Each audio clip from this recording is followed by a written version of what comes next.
In this video, I'll show you how to write off a sent invoice, partial or full. Click on Payments and Payments.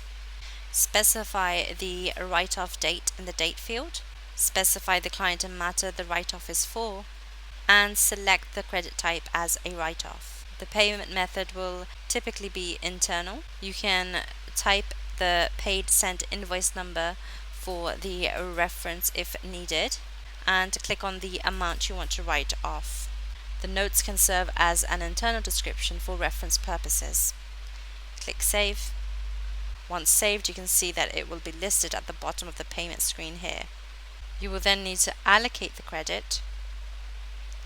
Select the matters for which you want to allocate the credit for. Click on the Allocate button. Click Save. And you can view the details from here.